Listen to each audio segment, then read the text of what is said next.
2 minutes pour booster la croissance de votre entreprise, un podcast productif proposé par Simple CRM. Harfang Lab est une pépite de la tech française. Je vous propose aujourd'hui de rencontrer Jeff Rallet, leur VP of Sales, qui va vous partager son expérience, l'histoire de l'entreprise, mais aussi pourquoi ils ont choisi Simple CRM. Comment s'est passée la mise en place, quelles sont les fonctionnalités qu'il adore et celles qu'il aime le moins.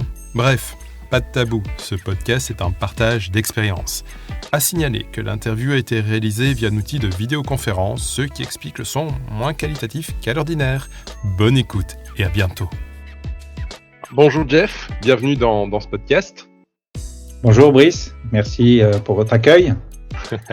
Alors, pas de bol pour toi, tu es le tout premier interviewé du podcast, hein. Donc tu vas devoir essuyer les plâtres, j'espère que tu ne m'en veux pas. Alors, je vais commencer par une question toute simple, est-ce que tu peux te présenter, toi, répondre à la question, qui est Jeff Rallet ? Oui, donc je m'appelle Jeff Rallet, je suis responsable des ventes chez un éditeur français qui s'appelle Harfang Lab. Et j'ai donc la charge de diriger ces ventes et surtout de construire un réseau de partenaires dans le cadre de notre évolution extrêmement rapide. Est-ce qu'à Harfang Lab, vous avez fait une belle levée de fonds il y a quelques mois ? On a fait une levée de fonds en juin de 5 millions d'euros. Félicitations. Merci. En effet, pour accompagner la croissance qui s'accélère depuis le début de cette année 2021. Et on reviendra peut-être sur le détail de notre activité. Mais en tout cas, oui, on n'a pas eu de difficulté à lever ces fonds. Et je pense que ça va nous aider à continuer de croître et surtout bien démarrer l'année 2022, durant laquelle on aura peut-être l'opportunité de faire une nouvelle levée de fonds. Bien, ambitieux, très bien. On va revenir à Harfang Lab, mais juste, je voudrais revenir sur toi, un petit peu ton parcours. T'as fait quoi avant d'arriver chez Harfang Lab ? Alors, sans rentrer dans les détails, j'ai une carrière essentiellement axée sur la vente. Après un début plutôt gestion et technologie, à l'âge de 30 ans, j'ai passé le cap et je suis devenu un petit account manager qui a fait ses armes. D'abord dans le monde de l'IT, de la micro, des réseaux. Et puis rapidement, je suis entré dans le monde de l'IT pur, logiciel, dans le secteur bancaire. Ok. Et puis j'ai le plus gros de ma carrière, je l'ai fait dans les télécoms ensuite. D'accord. Chez un opérateur américain. Et pendant 15 ans, j'ai animé les ventes en France et en Europe continentale. Voilà, chargé. Donc, tu as vraiment eu toute l'évolution d'un sales, partant du départ jusqu'à un volume international, en fait. Absolument, oui. J'ai fini ma carrière en étant vice-président de l'Europe continentale pour Verizon. Ah ouais, félicitations. Américain. Ouais, bon opérateur, ouais. Très connu pour être parmi les premiers partenaires de l'iPhone, pour les geeks. Exactement. Ouais. Donc voilà, j'ai, comme tu le dis, j'ai passé tous les stades dans la croissance d'une carrière vente en démarrant très jeune et puis en finissant dans un poste à responsabilité internationale extrêmement intéressant. Super. Et de là, tu arrives donc chez Harfang Lab, on peut dire une pépite française en matière de techno, puisque vous faites quelque chose de très particulier. Et justement, peux-tu expliquer au commun des mortels ce que vous faites et ce que vous proposez ? Absolument.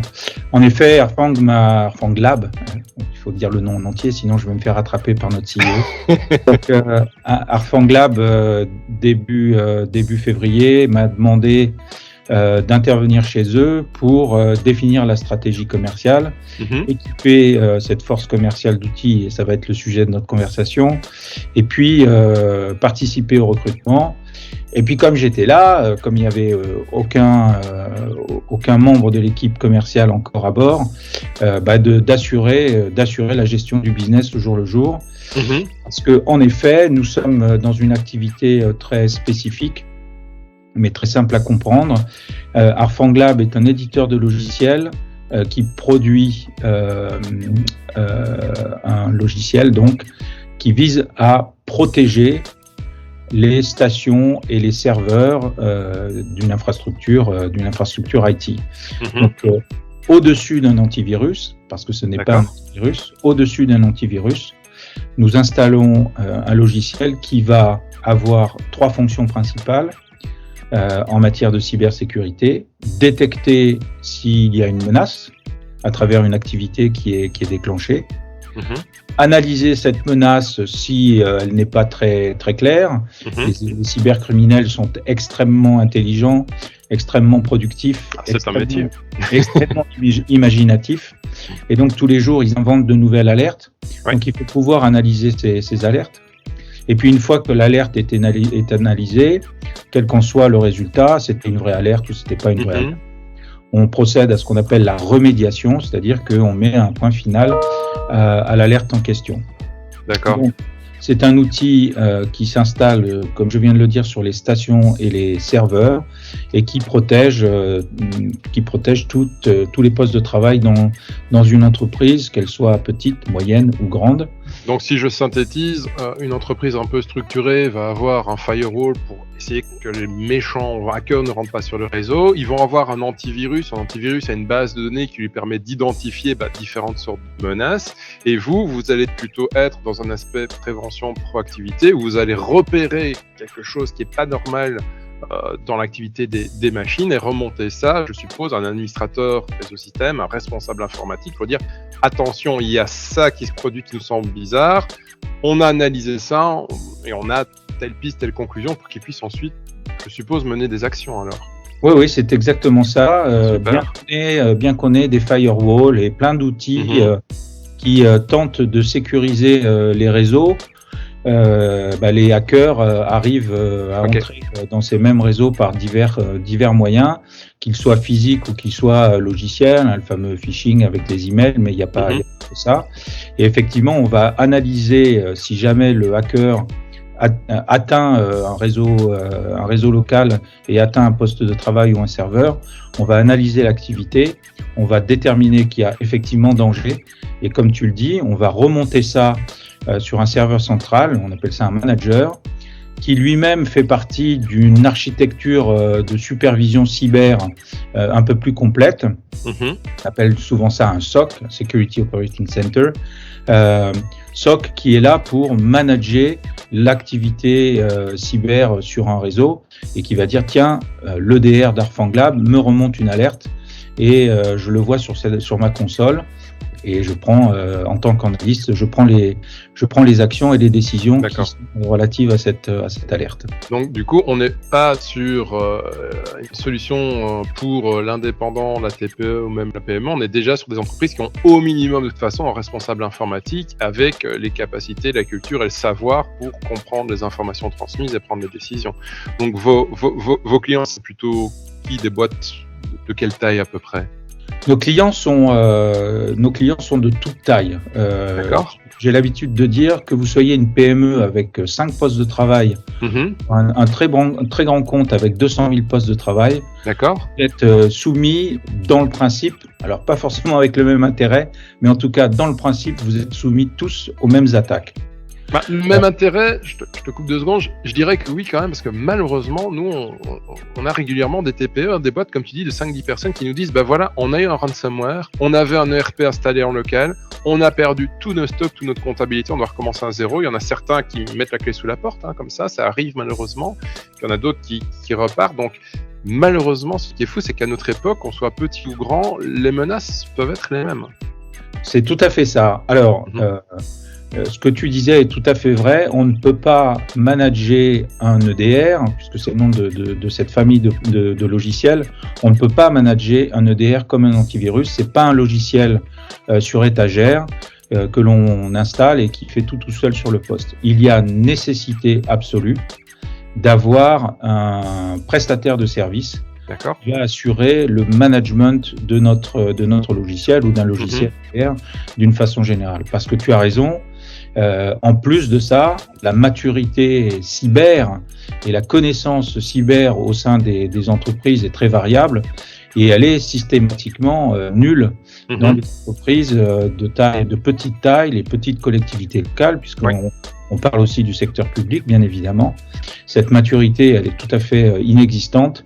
Et donc, ils ont besoin d'un support complémentaire à travers des prestataires qu'on appelle des MSSP, Managed Security Service Provider, qui ont les outils pour manager ce que j'appelle moi l'architecture cyber, qui intègre notre logiciel. Et donc, ces gens-là sont capables de partager leurs ressources sur plusieurs clients. C'est bien le but. Et du coup, ils peuvent prendre des entités de très petite taille et surveiller le réseau de ces PME, PMI ou petites mairies ou petits hôpitaux sans grande difficulté. Donc la taille n'est pas un vecteur de difficulté en fait. Ce qui fait que du coup, en termes de vente, tu vas te retrouver avec deux profils qui va être la vente à un client direct et puis pas de la vente, mais plutôt du channel management, donc la création d'un réseau de revendeurs qu'il faut animer. Donc vous avez les deux canaux que vous devez piloter en interne. Pas tout à fait. On a décidé d'une stratégie commerciale, un route to market indirect, essentiellement indirect. Et notre équipe est quand même composée de commerciaux que j'appelle des direct touch, qui eux vont aller évangéliser les grands comptes, les grandes administrations, les grands ministères, donc plutôt les entreprises de très grosse taille. Mais l'objectif en final, c'est que on fasse ces deals la plupart du temps, donc avec une société de service qui, encore une fois, va intégrer notre outil dans ces outils de supervision et va administrer l'utilisation du logiciel. Parce que nous sommes purs éditeurs, exactement comme Simple CRM, faisons absolument pas de service et on délègue ces services auprès des MSSP qui sont nos clients indirects. Voilà. Ok, super. Alors donc, tu arrives chez Airfangan qui est un peu en mode, en mindset startup, puisque tu as plusieurs casquettes, et du coup, tu te mets à chercher un CRM. Alors je vais te poser une question bête, mais pourquoi? Et puis quel a été aussi le facteur déclencheur où tu te dis, il nous faut un CRM? Il nous faut un CRM. Quand je suis arrivé, de façon assez classique, le nombre de deals n'était pas très important. La boîte a été créée en avril 2018. Les premiers mois étaient consacrés évidemment au développement du produit, mais de façon assez remarquable. Arfanglab a eu des clients très très rapidement, ce qui lui a permis au passage d'avoir, une sécurité financière assez intéressante pour une start-up. On n'a pas couru après le cash en permanence et ça a été plutôt intéressant pour sécuriser les activités. Donc il y avait un certain nombre de clients, mais pas beaucoup. Mais au moment où je suis arrivé, la protection des endpoints, qui est l'objet de notre logiciel, est devenue un sujet en matière de cybersécurité extrêmement important. Et donc là, on a vu un développement de l'activité commerciale très forte. Et c'est pour ça qu'ils m'ont fait, en se disant, oh là là, on commence à être débordé, il faut que... vite qu'on prenne quelqu'un qui a l'expérience évidemment commerciale et qui va savoir organiser et monter cette structure de vente. Et donc pourquoi un CRM? Parce que au bout d'un moment le nombre d'opportunités à gérer devient impossible à suivre entre guillemets manuellement, et il faut bien un outil pour structurer le funnel d'opportunités, avoir cette visibilité, gérer l'activité commerciale, etc., etc. Donc très vite, j'ai dit, il faut absolument s'équiper de cet outil, sinon dans 3 mois, on va mal traiter les opportunités commerciales, on va oublier des trucs, etc. Et puis surtout, on va se priver d'un outil qui va nous conférer un certain nombre d'automatisation, je pense aux envois d'emails par exemple, envers notre base de prospects. Voilà. Et puis le deuxième facteur déclenchant, c'est que, je l'ai dit, on fait de la vente indirecte et il fallait qu'on puisse organiser de façon structurée la gestion de notre pipe par partenaire. Et là aussi, il fallait avoir quelque chose d'industrialisé en la matière. La méthode manuelle étant quasiment impossible à utiliser dans ce cas-là. Donc voilà, le fait d'avoir un channel indirect nous a obligés aussi à avoir un outil qui permette de gérer correctement ses partenaires. Voilà. Et vu ton parcours, je suppose que tu étais déjà passé par d'autres solutions avant. Tu avais bossé sur quoi par le passé? Alors essentiellement, comme j'ai travaillé pour des sociétés américaines, essentiellement avec Salesforce. Et donc j'avais aussi évidemment cette expérience et je sais ce qu'apporte un CRM. Et donc là aussi, c'était une évidence qu'il fallait très très rapidement prévenir plutôt que guérir. Et donc s'outiller de façon très rapide. C'est clair. Et comment, donc du coup, ok, il vous faut une solution, c'est évident dans ta tête. Le message, je suppose, est bien passé en interne aussi. Du coup, comment est-ce que tu as structuré ta recherche? Comment tu t'y es pris en fait pour trouver des solutions? J'ai eu la chance que j'avais, c'est que je savais à peu près de quoi je parlais en matière de CRM. C'était un peu intérêt. Okay. Et en même temps, on parle d'une start-up. Quand je suis arrivé, on était 25 personnes. Passage en fin d'année, on va être 50, donc on va avoir doublé les effectifs. Je t'envoie le bon de commande tout de suite ou j'attends? On va avoir donc une croissance très forte. Ouais. Et donc, tu m'as fait perdre le fil du coup. Désolé. Donc, oui, ça y est, je retrouve. Donc, j'étais persuadé évidemment de ça, mais s'agissant d'une start-up et connaissant bien l'outil Salesforce, je me suis dit, il faut quand même mettre dans les mains de l'équipe un outil qui soit pas une machine compliquée à gérer. C'était le premier critère et encore une fois, j'ai quand même demandé un devis à Salesforce pour avoir confirmation de ce que j'imaginais bien. Et en même temps, il fallait avoir affaire à un partenaire qui, comme nous, serait suffisamment agile pour construire avec nous from scratch notre approche CRM, la manière de manager nos ventes. Et je me suis dit, il vaut mieux qu'on ait affaire à quelqu'un où on sait qu'on aura une proximité, pas physique, mais en tout cas d'échange, et à la moindre demande ou à la moindre modification, qu'un ticket prenne pas 3 semaines de traitement parce qu'il va être dans une pile d'un millier. Donc le critère de la taille, de la réactivité, de la proximité a été quelque chose que j'ai pris tout de suite en ligne de compte. Donc j'ai lancé une espèce d'étude, pas très sophistiquée, mais j'ai regardé les outils qui pouvaient être adaptés à ma petite start-up préférée. Et donc Simple CRM est arrivé très très naturellement dans la liste des outils à regarder. Puis je te raconterai une anecdote après. Et voilà. Et donc j'ai fait quelques calls avec 4 éditeurs au total. Ouais. Il y avait qui en face de nous? Il y avait, j'ai oublié les noms. Il y avait une boîte américaine. Alors oui, il y avait aussi un critère. On a essayé d'axer aussi notre étude vers une solution européenne, c'était un critère. Ouais, Cloud Act, Patriot Act américain, ça pose toujours question.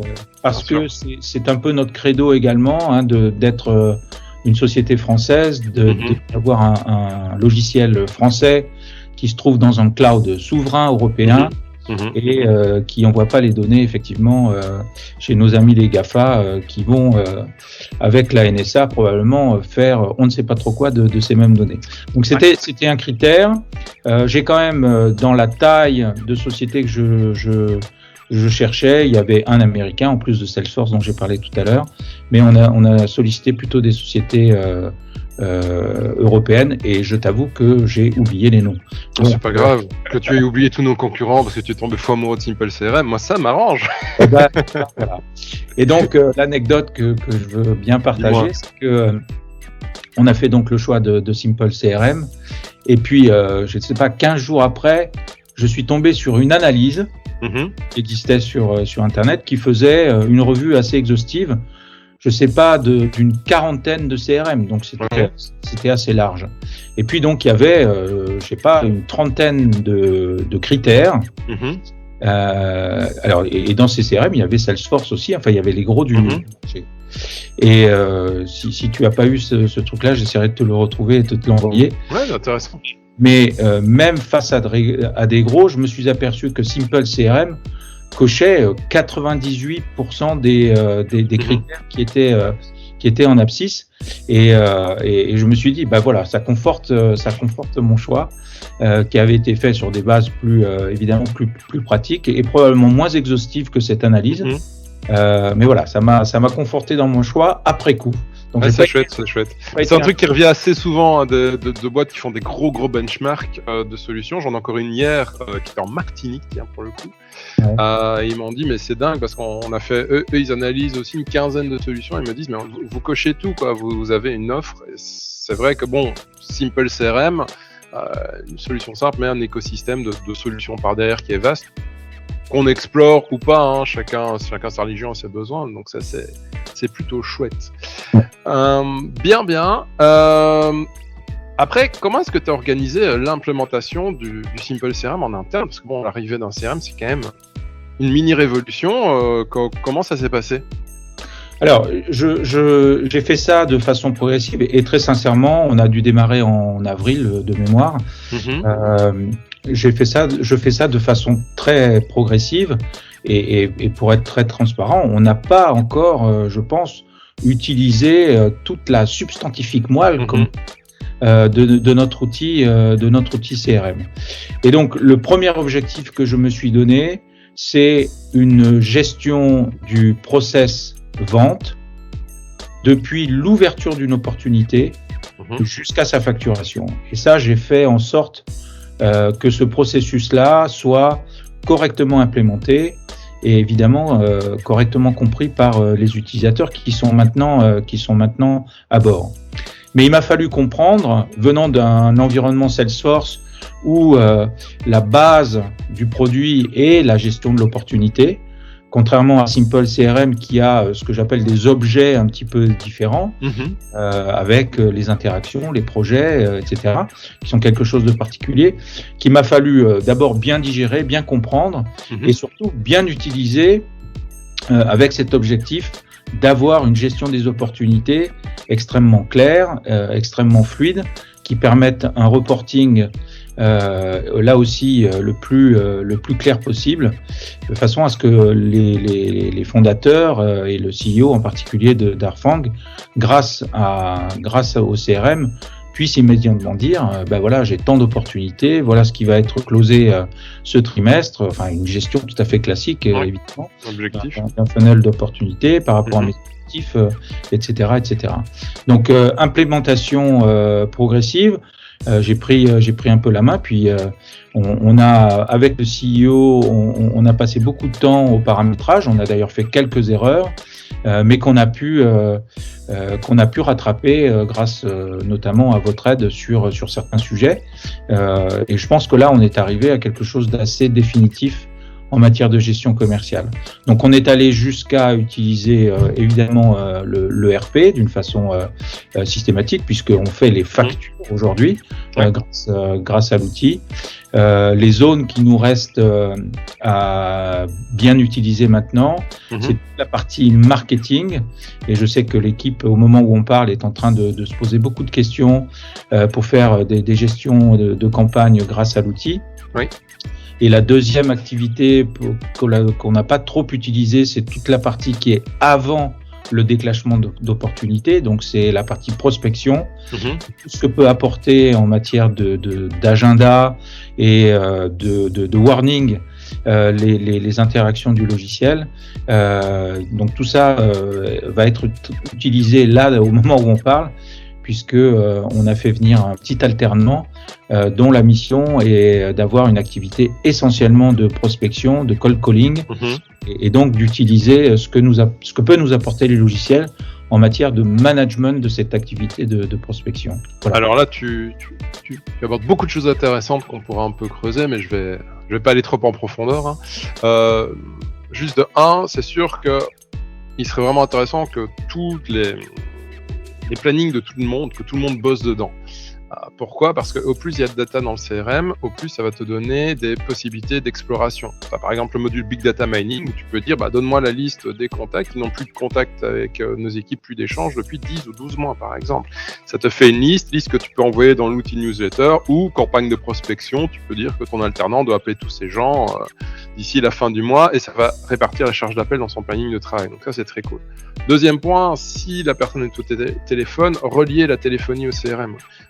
Très souvent, les gens me disent ouais, c'est quoi le meilleur conseil pour doper le CA ? Il faut engager plus de commerciaux. Je dis non, n'engage pas plus de commerciaux. Relie la téléphonie au CRM. Beaucoup trop d'entreprises font de la prospection téléphonique avec des téléphones mobiles où ils numérotent à la main. Résultat, ils font maximum 30 appels par jour. Alors là, une petite remarque sur le sujet, c'est qu'on est une start-up et on est dans un building qui est dédié aux start-up. C'est une espèce de... D'accord. C'est une grande banque française qui a mis ce building à la disposition de start-up. Super. Et donc, il n'y a pas de réseau global, il n'y a pas de téléphonie. Il n'y a pas de téléphonie malheureusement. Je sais tu peux prendre du Voice over IP, tu peux prendre du Ringover, du Cartel, du Voxity. Non, mais je connais bien. Tu peux prendre de l'EVH.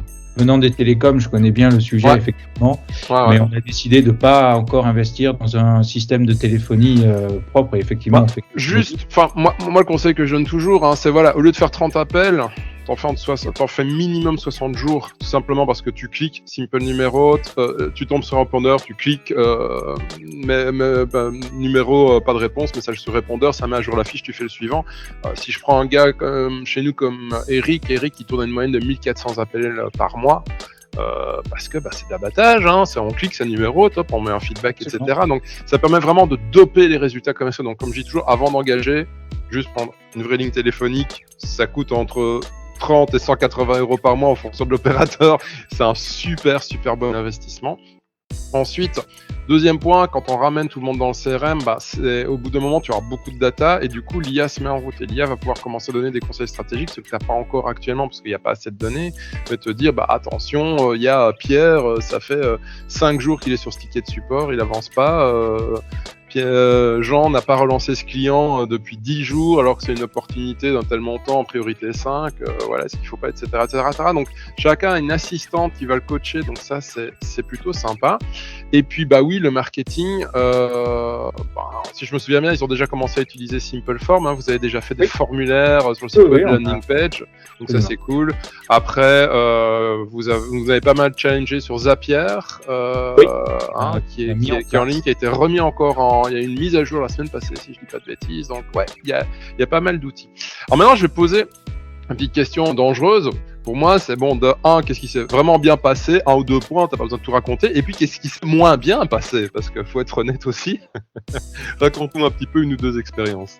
Écoute, c'est vraiment une implémentation, j'allais dire cool, c'est peut-être pas le bon mot, mais en tout cas. On sort pas de 6 mois de souffrance, pour être. Voilà. Donc, j'ai connu dans ma longue carrière des implémentations de logiciels peut-être plus compliquées, où on n'en voit pas le bout, tu vois. C'est compliqué à paramétrer, c'est long à former, etc. Donc, je vais avoir du mal à trouver des choses qui se sont mal passées. Je pense que j'ai pris beaucoup de temps, comme je disais tout à l'heure, à bien comprendre la mécanique. J'ai passé pas mal de temps et c'était un peu déstabilisant par rapport à la culture que j'avais. C'était un peu déstabilisant de se dire mais comment j'utilise ces foutues interactions Qu'est-ce qui m'a donné la brisse à utiliser Et donc après j'en ai vu évidemment la capacité. Donc non, très sincèrement, on a pris le temps, on a bien interprété le produit. J'ai fait des erreurs sur certains aspects, mais on les a rattrapés sans trop de difficultés. Donc c'est quelque chose qui s'est passé de façon plutôt naturelle, plutôt positif, avec un résultat aujourd'hui, 6 mois après, qui est satisfaisant. Moi, je pose la question, je pourrais manquer d'objectivité parce que j'ai choisi le produit, c'est moi qui l'ai implémenté, c'est moi qui l'administre aujourd'hui. Je pourrais manquer un peu d'objectivité, mais j'ai posé encore récemment la question au CEO qui me dit on a choisi un bon outil. Voilà. Chouette. Alors, ça fait pas peut-être tout ce qu'on voudrait instantanément. On peut parler de choses effectivement qu'on connaît tous les deux. Non, mais parlons-en, Simple Report, on peut en parler. Hein. Voilà. Pas de Donc, tabou. on n'a pas souffert du tout dans l'implémentation, dans la mise en œuvre, dans la mise en place de ce qu'on voulait mettre en place. Et je répète encore une fois que le gros de l'activité, ça a été la mise en place du funnel, la gestion des opportunités de bout en bout. Tu le sais, on a souffert d'un manque de qualité en termes de reporting. Encore une fois, j'ai une seule référence qui est Salesforce, qui possède une partie analytics qui est extrêmement bien développée, Bien sûr. et où même les utilisateurs finaux peuvent paramétrer leur propre reporting sur leurs propres données sans avoir à faire appel à un administrateur, etc., etc. Et là, on a souffert un petit peu de ça, ce qui fait que on a fait deux choses. On fait encore de l'export Excel, et ça, je trouve que c'est dommage. Et puis, malgré tout, grâce à Zapier, là, on a pu interfacer l'outil avec un outil de BI qui est celui de Microsoft. En attendant la fameuse version 10. Alors, je précise quand même. Dans Simple CRM, il existe un module qui s'appelle Simple Report qui permet aussi à des utilisateurs lambda en fait, on a une bibliothèque de rapports. Par exemple, donne-moi le pipe des ventes en cours et les ventes gagnées depuis un mois. Hops. Là, on a une vue. On peut exporter cette vue dans Simple Report où là, on peut faire glisser des éléments, faire glisser la date, faire glisser les pays, etc. pour se construire des vues. Maintenant, c'est pas aussi sexy, c'est pas aussi beau, en effet, que ce que fait Salesforce, qui a quand même, je pense un département, si ça se trouve, de 200 codeurs, rien que pour cette partie-là, d'études logicielles. Mais en effet, comme tu dis, V10, écoute, on fera un podcast après la V10, un cours, et tu me diras si t'es heureux ou pas avec la V10, puisque dans la V10, on a pris on s'est lancé un défi assez costaud qui est de se dire, ok, on met du BI et du reporting partout où il y a de la data, tout simplement, et donc n'importe quelle liste peut devenir un module de BI et de reporting. Donc ça va être un gros changement. Moi j'adore. Après, tu me diras, puisque tu as une expérience très riche sur d'autres solutions. Au niveau de tes utilisateurs, est-ce que tu as eu des freins par rapport au CRM? Est-ce que tu as eu des soucis avec eux? Comment ça s'est passé? Non, sincèrement non. Et puis encore une fois, on est une petite équipe, donc c'est beaucoup plus facile. Moi, j'ai vécu dans ma carrière l'implémentation de Salesforce. C'est-à-dire, j'ai démarré l'implémentation de Salesforce avec une équipe de commerciaux qui là était extrêmement importante et européenne en plus. Donc c'était plusieurs centaines. Là, c'est plus difficile d'être sûr que 100% de la force commerciale utilise l'outil et rentre les données. Alors se connecter, ils ont tous leur mot de passe, ils se connectent, ils regardent et puis voilà. Ce qui est le challenge, c'est comme on le sait, s'assurer que tout le monde va populer l'outil correctement, de façon à ce que le reporting au niveau supérieur soit juste. Et reflète la réalité. Donc les difficultés qu'on peut avoir sur une force commerciale importante où il faut vraiment l'adhésion de tout le monde, c'est beaucoup moins difficile dans une petite boîte. On est tous au même étage pour l'instant, et l'outil est suffisamment intuitif pour que l'utilisation n'ait pas posé de difficultés. Et même donc on a commencé 100 commerciaux, ils sont arrivés à bord là respectivement en août et en septembre. Et eux, naturellement, ils ont immédiatement utilisé l'outil. Ils ont aussi une culture Salesforce très forte puisqu'ils viennent de grosses organisations également. Mais pour l'anecdote, il y en a un, dès la première semaine, il est allé voir Simple Report et il a fait ses propres reports sur ses propres données sans trop de difficultés pour avoir un résumé. Donc sincèrement, au sein de la force commerciale qui n'est pas encore aujourd'hui très importante, zéro frein. Et même le CEO, je l'ai vu travailler sur le logiciel, surtout au début, puisqu'on a travaillé tous les deux. De temps en temps, il met un peu le bazar d'ailleurs dans ce que j'ai. Mais faut pas le mettre en admin, hein. Voilà. Et même, je vais te dire, on a aujourd'hui étendu l'utilisation du CRM à des activités qui sont pas spécifiquement de la vente, qui sont pas non plus ceux qui existent nativement dans le produit. Oui. On a deux activités, enfin une existe quand même, mais on a deux activités importantes qui sont faites par des équipes qui sont pas des équipes de vente. On fait beaucoup de proof of concept, donc quasiment systématiquement. Le client dit voilà, pendant 2 mois, passez-moi votre logiciel, on va regarder ce qu'il fait et on veut s'assurer de la bonne couverture en matière de détection, de la capacité à bien analyser les alertes, etc., etc. Donc on fait ces fameux POC. Ouais. Et donc on a créé une série d'interactions dans le CRM qui manage le processus du POC depuis son lancement jusqu'à la fin. Tu as créé un type sur mesure ? Pardon ? Tu as créé un type d'interaction sur mesure. Ok, d'accord. Interaction sur mesure. Alors, j'explique pour les auditeurs. Donc, dans Simple CRM, il y a toute une série de grands flux métiers qui existent, l'achat, la vente, le support, etc. Et on peut se créer ses propres types d'interactions, donc ses propres flux, ce que tu as fait donc pour matérialiser tes étapes de travail, pour faire tes POC. C'est ça. Et donc, naturellement, les équipes sont venues vers moi. Donc, c'est pour répondre à ta question sur la facilité d'adoption, en disant on aimerait bien gérer ça de façon un peu systématique.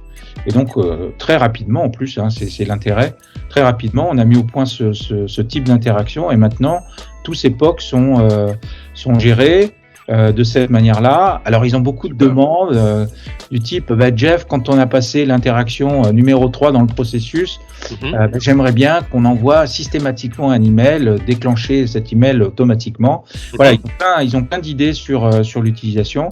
Ouais. Et la deuxième activité, tu as raison, elle existe déjà, c'est l'activité support. Quand on a des tickets qui aujourd'hui arrivent sur un portail spécifique, qui est Zendesk, on récupère l'activité et on a couplé la partie support à la partie projet, puisque comme vous, on a des phases de build de notre produit. Avant qu'il soit complètement pen running, on fait une phase de build qui est très rapide pour la plupart du temps. Mais de la même manière, on a créé des types d'interactions complémentaires sur cette partie projet pour pouvoir suivre et surtout pour pouvoir les intégrer dans des process qu'on est en train d'écrire. Jeune société, il faut documenter tout ça, bien évidemment. Et donc on a intégré l'utilisation de l'outil dans des process qu'on est en train d'écrire. Et donc voilà. La demande a été proactive pour répondre à la question du début. Ce qui est assez génial, si tu fais des process, du coup, tu peux faire tes modèles d'interaction qui vont donner naissance à des modèles de projet. Donc, une interaction pour les non-initiés, c'est une étape de travail. Et un modèle de projet, c'est de dire, par exemple, quand j'ai un nouveau client, une fois qu'il a signé, première étape, c'est je fais la facture. Deuxième étape, je envoie un email de remerciement. Troisième étape, je envoie ses accès, etc., etc., etc. Et en fait, ce qui est très chouette, c'est que si vous avez fait ce boulot de documenter votre façon de travailler, c'est que dans les interactions, dans le champ notes, on peut mettre l'explication de comment faire les choses. Ce qui veut dire que pour des boîtes qui ont une croissance forte comme la tienne, vous dites, on va passer à 50 users, c'est génial que quand on a un petit nouveau, une petite nouvelle dans l'équipe, on a ce modèle de projet, il a sa charge de travail qui est générée automatiquement et dans ce qu'il doit faire, il a l'explication de comment le faire. Et ça facilite énormément l'onboarding. Ça fait rentrer l'entreprise dans une dynamique d'entreprise apprenante, c'est-à-dire qu'à chaque fois qu'on a des mises à jour de process, on va changer dans le modèle d'interaction et du coup, les explications de comment faire les choses sont mises à jour. Et donc, ça permet que tout le monde ait le même niveau de connaissance en même temps, soit informé des modifications des process, etc., etc. Et ça, pour piloter des croissances fortes, c'est absolument canon, quoi. Et je pense que on en est au début sur ces deux process que sont les POC et les projets. Ouais. Et je pense qu'on peut les améliorer. J'ai prévu qu'on fasse une session avec toi ou tes équipes pour un peu auditer entre guillemets ce qu'on a mis en place, parce que je suis sûr qu'on peut encore améliorer et encore un peu plus automatiser, je pense. Mais voilà, on a eu une demande spontanée des utilisateurs pour le mettre en place et c'est plutôt un bon signe. Écoute, on en parlera peut-être après l'enregistrement, parce que jeudi, je dois être à Paris, je vais faire une interview chez BFM TV le soir, donc voilà, si tu veux, on peut peut-être, si t'es libre, je peux peut-être passer dire un petit coucou. Ça aurait été avec plaisir, mais on a un événement très important dans le monde de la cybersécurité qui s'appelle les Assises de la cybersécurité, super. qui se passe à Monaco. Donc Non, je vais pas venir du coup. la semaine prochaine, je serai à Monaco. Ah, dommage. Mais écoute, ce n'est que partie remise. Hein. Absolument. Bon, allez, encore quelques petites questions et puis je pourrais te libérer. Hein. Je suppose que tu as beaucoup de boulot. Question toute simple, c'est quoi ta fonction préférée dans Simple CRM ? Ma fonction préférée. Est-ce que j'ai une fonction préférée ? C'est une bonne question. Moi, j'aime bien l'objet interaction. Parce qu'il a, comme tu le disais, un spectre d'utilisation qui est assez large, de base.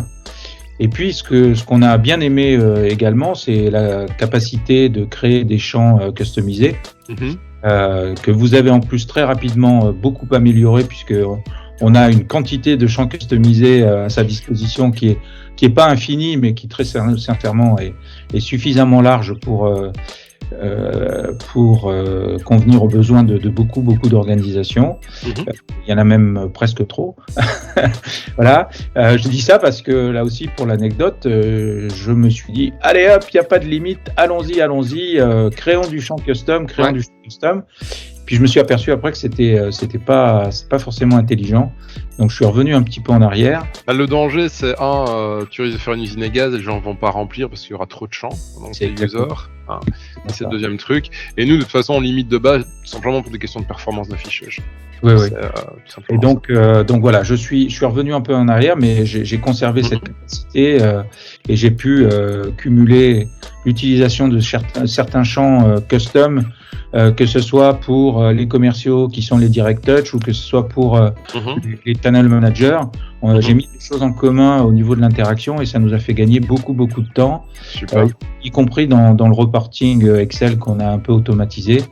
Donc voilà, je pense que ma fonction préférée, c'est de façon assez peu originale l'interaction dans l'outil qui est quand même assez central comme c'est comme je dis toujours, hein, c'est l'excuse la plus utilisée dans le milieu de l'entreprise, c'est désolé chef, j'ai pas eu le temps.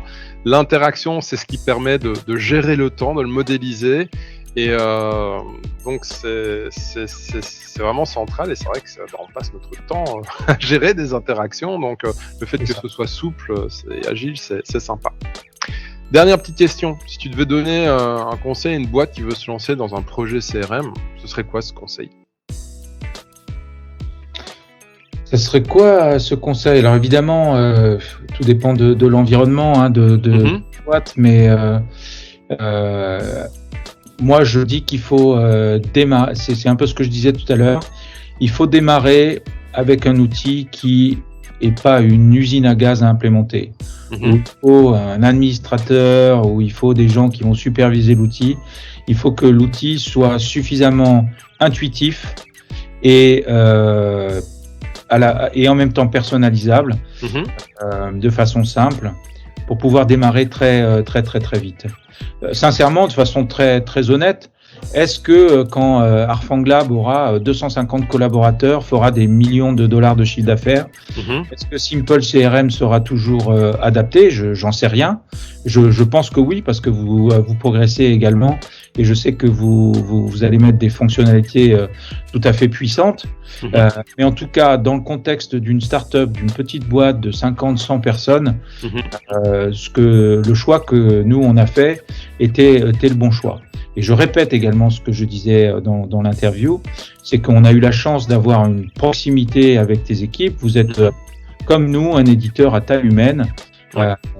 On l'a vu, j'ai fait quelques erreurs de stratégie sur l'utilisation des champs custom. On s'est aperçu que il fallait revenir en arrière avec des données qui avaient déjà été saisies et qui créaient des problèmes. En 3 jours, tes équipes ont vachement bien réagi, ont remis tout ça en ordre et ça m'a permis de mettre en place la structure définitive sans encombre et sans une ressaisie massive des données qui avaient déjà été intégrées. Donc, du coup, un bravo ça doit être Richard, Mélanie, qui ont bossé dessus, je pense. Absolument. Non, mais vraiment bravo à eux. Ça a été vraiment sympa. Et ça, en dehors de l'outil même, en dehors des fonctionnalités de l'outil, quand on n'a pas une armée de gens qui sont là pour administrer les logiciels, pas oublier que moi, je fais autre chose que administrer le CRM. Hein. Je suis là Ah bon? aller chercher des partenaires et générer du business pour ma belle petite start-up.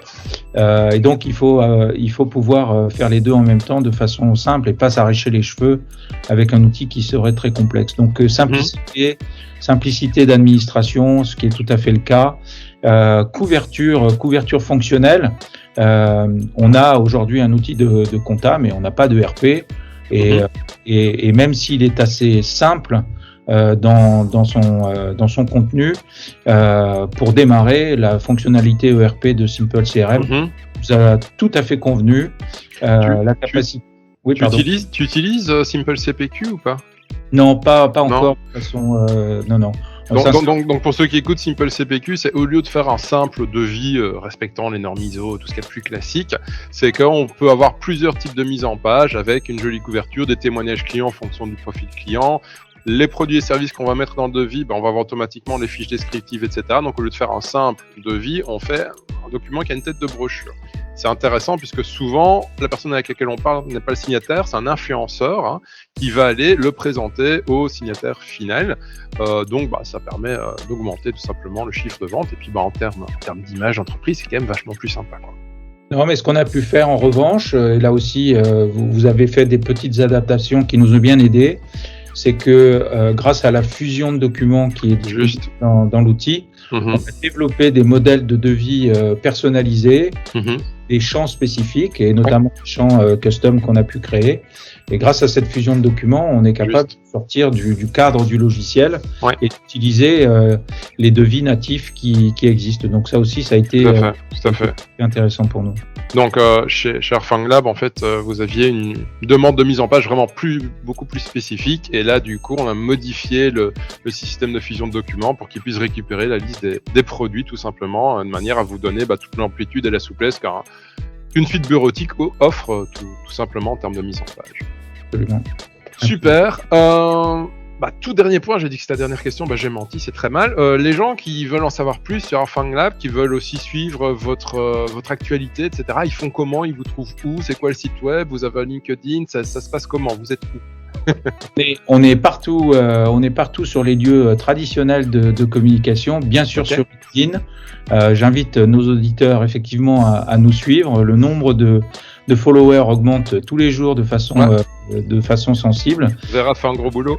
Ouais, absolument. Et puis on a notre site web qui s'appelle arfanglab.io. Vous tapez juste ça et vous avez accès au site web. Et que vous soyez client, utilisateur final, que vous soyez potentiellement un partenaire, vous avez tout ce qu'il faut sur le site. Et comme le disait Brice, on a un petit formulaire lorsqu'il est rempli, arrive directement comme une interaction dans notre site web. Et quand j'ouvre mon CRM le matin, je regarde si on a des formulaires qui sont arrivés. Tout à fait. Donc, tout à fait. Voilà. Là, je mettrai les liens directement dans la description du podcast, comme ça les gens pourront cliquer pour aller directement sur le site. Et puis je mettrai le lien aussi vers la page LinkedIn, vu que vous êtes très très actif à ce niveau-là. Eh ben merci Maurice. Avec plaisir. Mais écoute, merci pour ton temps, ta disponibilité. Bon salon la semaine prochaine à Monaco. Et puis on se parle bientôt quand on aura des nouveautés. Merci. Absolument. Eh ben merci beaucoup Brice et puis à très bientôt. Au revoir. Au revoir. À bientôt pour plus de réussite sur crm-pour-pme.fr.